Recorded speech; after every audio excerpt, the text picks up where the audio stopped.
भेटतच असतात. त्यांना देखील मला इथे येऊन भेटायचं होतं. लोकसभा निवडणुकीनंतर इंडिया आघाडीची अधिकृत बैठक झालेली नाही. मी असं ठरवलं की अधिवेशन सुरू आहे, सर्व पक्षांचे प्रमुख नेते इंडिया आघाडीतले इथे आहेत. जसजसं जमेल तसतसं सर्वांना भेटावं. लोकसभेच्या निवडणुकीच्या निकालाच्या पार्श्वभूमीवरती पुढे आपण आणखीन कसं जाऊ शकतो त्याच्यावरती एक साधक बाधक चर्चा करावी. येत्या काही दिवसांमध्ये महाराष्ट्राची पण निवडणूक होणार आहे, अन्य 2-3 राज्यांच्या पण निवडणुका होणार आहेत.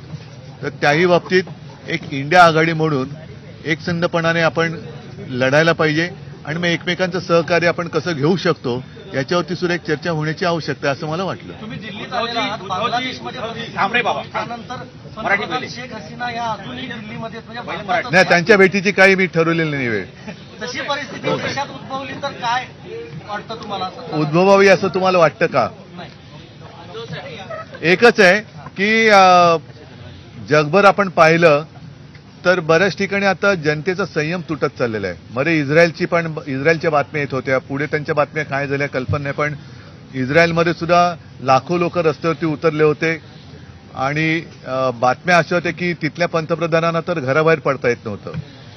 आता बांगलादेशमध्ये तशी परिस्थिती झाली, मध्ये लंकेमध्ये झाली. एकूणच काय की सर्वसामान्य जनता ही सगळ्यात मजबूत असते. तिच्या सहनशीलतेचा अंत कोणत्याही राज्यकर्त्याने पाहू नये आणि तो जर का पाहिला तर जनतेचं न्यायालय हे काय असतं हे वेळोवेळी अगदी कालच्या बांगलादेशातल्या घटनेनंतर सुद्धा जनतेने दाखवून दिलेलं आहे. उद्धवजी हिंदी में एक मराठी का पूरा करेंगे, मराठी का पूरा कर 2 मिनट मैं हिंदी में बात जरूर करूंगा, मराठी का पूरा करतो. मोठ्या प्रमाणात अत्याचार त्या संदर्भात आपण आपल्या काही सरकारला इशारा देऊ शकतो. आता ही जबाबदारी आपल्या केंद्र सरकारची आहे, कारण आमच्याकडनं तर तिकडे जाऊन काय करू शकू अशातला भाग नाही. जर बांगलादेशमध्ये हिंदूंवरती अत्याचार होत असतील अशा जर का बातम्या येत असतील आणि ते जर खऱ्या असतील तर ताबडतोबीने आता अधिवेशन सुरू आहे.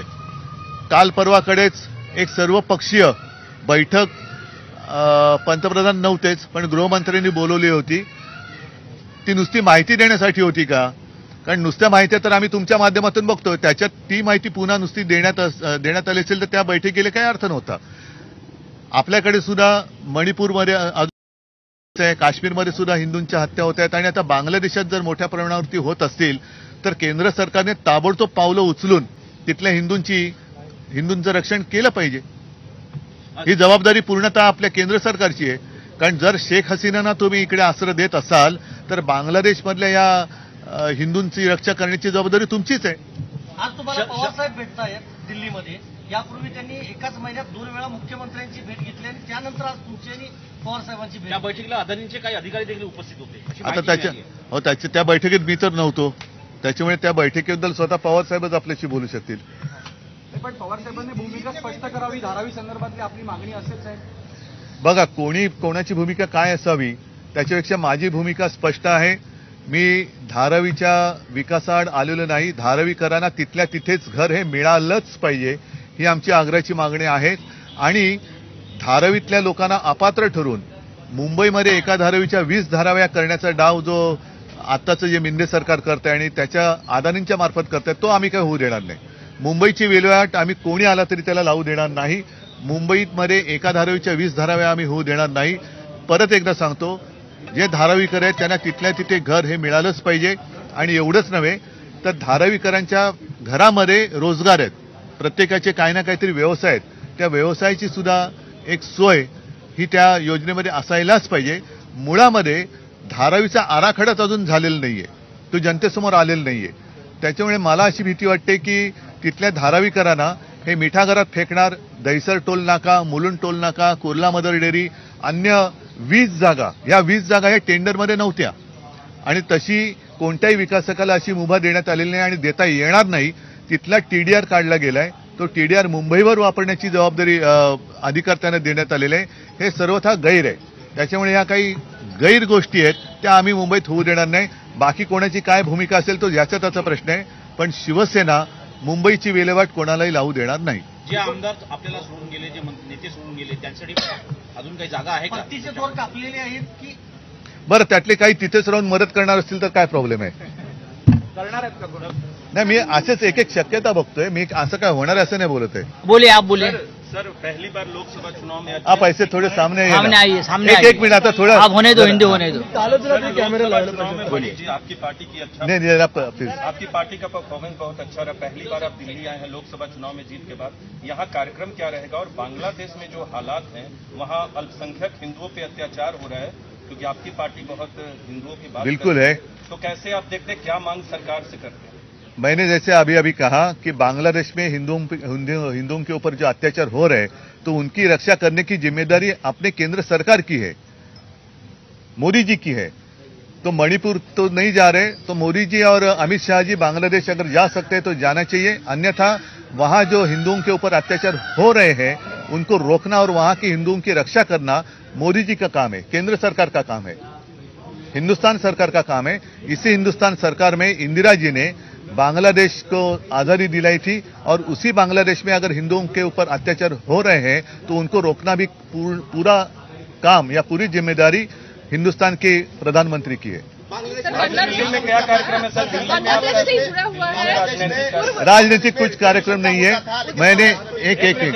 मैंने मैं लोकसभा चुनाव के बाद दिल्ली में आया हूं और चुनाव के बाद इंडिया आघाड़ी की मीटिंग हुई नहीं है, तो मैंने सोचा सदन चल रहा है, सत्र शुरू है, तो हो सके तो सारे लोगों के साथ मिले, बात करें, आगे कैसे जाना चाहिए इसके ऊपर एक विचार विमर्श होने की जरूरत थी और मैं जितने लोगों को मिल सकता हूं कल तक मिलूंगा. उद्धव साहब, लेकिन जो महाराष्ट्र का बांग्लादेश की बात आप बार-बार कर रहे हैं, इसके बाद की आपके सामने की होगी महाराष्ट्र के विधानसभा चुनाव होगी.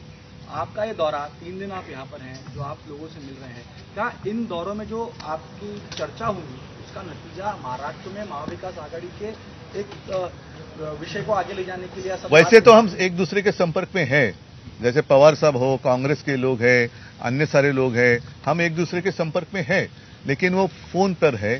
पवार साहब और खैर तो हम महाराष्ट्र के लोग तो मिलते जुलते रहते हैं, लेकिन यहाँ अभी अखिलेश आए हैं, राहुल जी हैं, बाकी हमारे अन्य पार्टी के नेता हैं, ममता दीदी तो बीच में घर ही आई थी, तो हम एक दूसरे के संपर्क में हैं, जरूर है, लेकिन एक बैठकर जो बात होती है और जरूरी नहीं कि हर समय पर राजनीति की बात करें, कुछ अपनी बात भी होती है कि अरे कैसे चल रहा है, क्या चल रहा है, तो एक अपनापन होता है उसमें, तो इसीलिए मैं यहाँ बांग्लादेश की आप बात कर रहे हैं, पूर्व विदेश मंत्री का एक बयान है, सलमान खुर्शीद, उन्होंने कहा है कि जो परिस्थितियां बांग्लादेश में बनी हुई है वो हिंदुस्तान में भी बन सकती हैं. क्या कहना चाहेंगे आप? बांग्लादेश में जो कुछ घटना हुई है उसका उन्हीं की भाषा में मतलब ये एक रहते 2-3 शब्द है, एक नरेटिव होता है, एक मैसेज होता है, तो वो मैसेज पूरे दुनिया में गया है.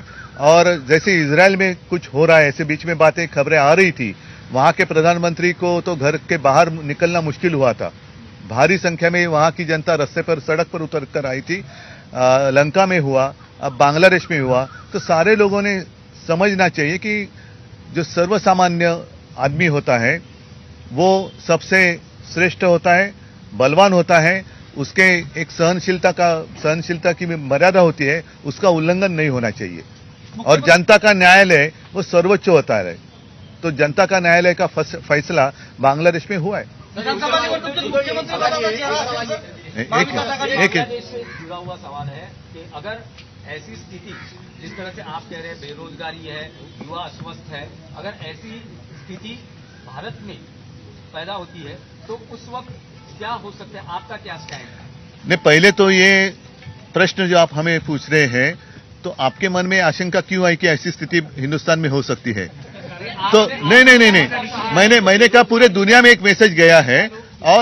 और ये अगर बांग्लादेश में बात हुई है, हमारे पड़ोसी है, पाकिस्तान जिस हालात में हम तो देख ही रहे हैं, लंका में क्या हुआ, इजराइल में क्या हुआ, इजराइल में क्या हो रहा है, अन्य सारे देशों में क्या हो सकता है, तो ये तो कहीं भी कभी भी हो सकता है. और इसलिए मैं कहता हूं कि जो भी सत्ता में बैठे लोग हैं, उन्होंने इस मर्यादा का हमेशा ख्याल रखना चाहिए कि जनता सर्वोच्च होती है और जनता का न्यायालय सर्वोच्च होता है, तो उनका फैसला बहुत ही गंभीर होता है.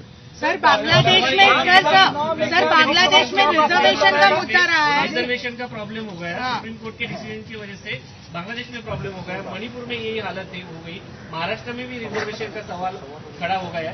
रिजर्वेशन के ऊपर आगे जाके देश में ऐसी अराजक परिस्थितियां उत्पन्न हो सकती है। देखो, मैं परिस्थिति उत्पन्न हो सकती है या नहीं हो सकती इसके ऊपर कोई भाष्य अभी करना नहीं चाहूंगा, लेकिन अगर हम सब चाहते हैं कि ऐसी परिस्थिति यहाँ निर्माण नहीं होनी चाहिए तो समय में उसके ऊपर कुछ न कुछ फैसला लेने की आवश्यकता है और सारे लोगों के साथ बातचीत कर कर ये फैसला संसद में ही हो सकता है, तो संसद में होना चाहिए और समय में होगा तो ऐसी स्थिति अपने देश में नहीं होगी। सोनिया गांधी, राहुल गांधी यांची आपण भेट घेणार आहात आणि काय त्यातून? अरे पण मला भेटू तर द्या सर, आप दिल्ली में हैं, मुझे मिलने दिनेश फोगाट ने जो परफॉर्मेंस दिया है दिल्ली में ही, दिनेश फोगाट के खिलाफ, रेस्टर्स के खिलाफ जो चीजें हुई उसको देखने के बाद आज की स्थिति और आज देश का नाम वो ऊंचा कर रही है, देशद्रोही तो उन्हें कहा गया था, उनके खिलाफ कार्रवाई की गई थी इसी नहीं, एक तो पहले विनीश के ऊपर हमें गर्व होना चाहिए और मुझे तो है, और जो बात अभी आपने जो सवाल किया यही बात बांग्लादेश में हुई थी। जो आंदोलन करने वाले थे उनको आतंकवादी कहा गया था और मैंने तो सुना कि उनको रजाकार कहा गया। फिर यहाँ भी जो किसान आए थे उनको आतंकवादी कहा गया। विनेश फोगाट जो अपने न्याय के लिए कुछ आंदोलन कर रही थी उनको भी आतंकवादी कहा गया ना, जैसे आपने कहा। तो यही मैं कहता हूं कि ये एक इशारा है, बांग्लादेश की जो स्थिति हुई है बांग्लादेश में एक इशारा है सबके लिए, और सभी लोगों ने समझना चाहिए कि ऐसे भगवान के ऊपर कोई नहीं है, हम तो इंसान है। आणि मराठीमध्ये एक म्हण आहे, देव देतं आणि कर्म नेतं. हे प्रत्येकाचं कर्म असतं, ते ठरवत असतं त्याचं भविष्य. तर देवाने दिले, आपण देवापेक्षा मोठं स्वतःला समजू नये, हाच यातला इशारा आहे. आरक्षणाची गरजच नाही. ठीक आहे, तो त्यांचा विषय, त्यांना विचारा तुम्ही. एक सवाल ये है कि पिछले बार 2019 में हमने देखा था कि मुख्यमंत्री पद को लेकर, और आप जब मुख्यमंत्री बने तो कई बार आपके साथियों ने भी कहा कि आपने बहुत शानदार काम किया है, तो अगर इस बार मौका मिलता है तो आप होना चाहेंगे? आपको लगता है कि, क्योंकि आपकी इच्छा तो थी नहीं, पर इस बार इच्छा है क्या महाराष्ट्र को देखते? नहीं, पहले मुझे बताइए कि शानदार काम किया है किसने कहा? कई आपके साथियों ने कई बार, तो उन्हीं को पूछो क्या मैं दोबारा उनको चाहिए या नहीं चाहिए? आपकी इच्छा रहेगी? नहीं, जब मैं मुख्यमंत्री बना तो मेरे सपने में भी नहीं था मैं कभी मुख्यमंत्री बनूं, ना कभी बनना चाहता था, लेकिन जिम्मेदारी से भागने वाला मैं नहीं हूं और इसलिए जिम्मेदारी आई, मैंने मेरी ओर से निभाने की कोशिश की। अगर मेरे साथी कहते कि उन्होंने शानदार काम किया है तो उन्हीं को पूछो मैं चाहिए या नहीं चाहिए, ये लोग तय करेंगे.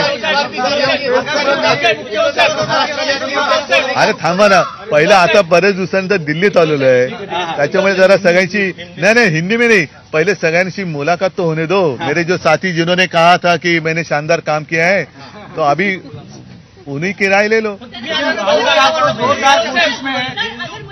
सरकार मानी जाती है, लेकिन बांग्लादेश में अभी तक 100 से ज्यादा हिंदुओं पर अत्याचार हुए हैं. क्या आपको लगता है कि ये सरकार पूरी तरह से फेल है हिंदुओं की रक्षा करने के लिए? नहीं, जो भी आकर मुझे औरंगजेब फैन क्लब का अध्यक्ष बोल रहे हैं उनको क्या कहना था तो मैंने कहा, तो उनमें अगर हिम्मत है तो जाकर बांग्लादेश में हिंदुओं के ऊपर जो हो रहे अत्याचार उनको रोक कर दिखाओ. उद्धव जी, एक विषय मुंबई महाराष्ट्र, उनकी ओर से कोई प्रतिक्रिया तो आई नहीं उसके ऊपर. आप हमसे प्रतिक्रिया पूछ रहे हैं तो हमने तो कह दिया, लेकिन प्रधानमंत्री जी की प्रतिक्रिया क्या है? कल जब मीटिंग हुई थी ऑल पार्टी तो प्रधानमंत्री थे क्या? लेकिन रूस प्रधानमंत्री नहीं थे. और संसद में जब स्टेटमेंट दिया गया तब भी प्रधानमंत्री थे नहीं थे? अगर थे तो उन्होंने कुछ प्रतिक्रिया दी है नहीं दी है? लेकिन मोदी सरकार मोदी सरकार ने रूस यूक्रेन की वॉर रुकवा दी ना, तो यूक्रेन और रशिया की वॉर रुकवा सकते हैं. तो वो पापा को बोलो ना, वो पापा को बोलो कि पापा ये भी वॉर रुकवा दो. बांग्लादेश में हिंदुओं के ऊपर अत्याचार हो रहे, पापा अत्याचार रुकवा दिए पापा. विधानसभा में मिलने वाले हैं धारावी पुनर्विकास अदानीच्या माध्यमातून जो होत आहे त्याला तुमचा विरोध आहे, काँग्रेसचा त्याला विरोध आहे.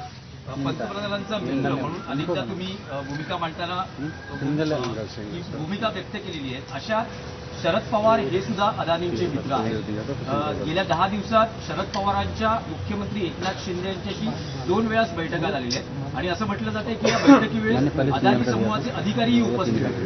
तर अशा वेळेस महाविकास आघाडी दोन पक्ष अदानींना विरोध करतायत, तर दुसऱ्या बाजूला पवार हे अदानींच्या बाजूने असल्यामुळे याच्यावरती माझी भूमिका स्पष्ट आहे, शिवसेनेची भूमिका स्पष्ट आहे. अदानी कोणाचे मित्र, अदानी कोणाचे शत्रू, अदानी काय माझे शत्रू नाहीयेत, पण जो मुंबईचा शत्रू तो माझा शत्रू. त्याच्यामुळे जो कोणी मुंबईची विल्हेवाट लावायला येत असेल त्याला मी मुंबईची विल्हेवाट लावू देणार नाही. तो कोणाचाही मित्र असू दे, कोणाचाही शत्रू असू दे, जो मुंबईचा शत्रू तो मुंबईकरांचा शत्रू. आणि मला नाही वाटत पवार साहेब सुद्धा मुंबईची वाट लावायला देतील.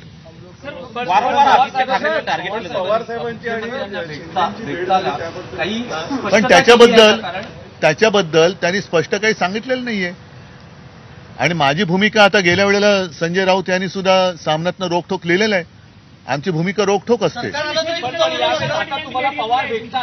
ऐका एक मिनिट तुम्ही जो प्रश्न केला, सरकार आल्यानंतर सुद्धा टेंडरच्या बाहेरच्या गोष्टी ज्या आहेत त्या आम्ही होऊ देणार नाही. आणि जर त्या टेंडरच्या अंतर्गत असलेल्या अटी तटी काय असतील त्याच्यात अदानींना हे जमत नसेल तर अदानीने सांगावं की मला जमत नाही, नव्याने टेंडर मागवा आणि त्याचा विकास करा.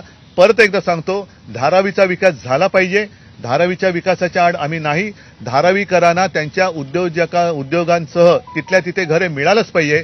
त्यांच्यावरती अपात्रतेचा शिक्का मारून जर तुम्ही मिठागरात टाकणार असाल, जर तुम्ही कुर्ला मदर डेअरीत टाकणार असाल, दहिसर मुलुंड इकडे तिकडे फेकून देणार असाल, पुन्हा तिकडे नवीन झोपडपट्टी करून त्याचा टीडीआर काढून सगळं आता मिठागराचं जागा कधी वापरत आलेली नाही, या माध्यमातून मिठागराची जागा सुद्धा अडाणीला टाकताय. मग अडाणींचे जे काही भूखंड आहेत, मग अगदी बांद्रा रेक्लेमेशनचा भूखंड त्यांना दिलेला आहे, विमानतळाचा मोठा भूखंड त्यांच्याकडे आहे. तर ट्रान्झिट कॅम्प बांधायचे असतील तर तिकडे का नाही बांधत? यावर एकमत होईल नाही, ते त्यांचा प्रश्न. मी सांगतोय नाही, माझी भूमिका ही स्पष्ट आहे. धारावीचा विकास झाला पाहिजे. धारावीकरांना तिथल्या तिथे घर मिळालं पाहिजे आणि धारावीच्या माध्यमातून मुंबईची विल्हेवाट मी लावायला देणार नाही. बाकीच्याचं कोणाचे मत असतील ते त्यांच्याकडे, माझं मत हे ठाम आहे. लोकसभा की तरह विधानसभा में भी सबसे बड़ी पार्टी शिवसेना हो, क्योंकि आप अगर प्रार्थना करें तो हो सकती है. आप अगर शुभकामनाएं दे, प्रार्थना करें तो वो भी मुख्यमंत्री लाडकी बहीण योजनेच्या माध्यमातून महिलांच्या अकाउंटला ऑगस्टमध्ये जवळपास 3,000 रुपये येणार आहेत.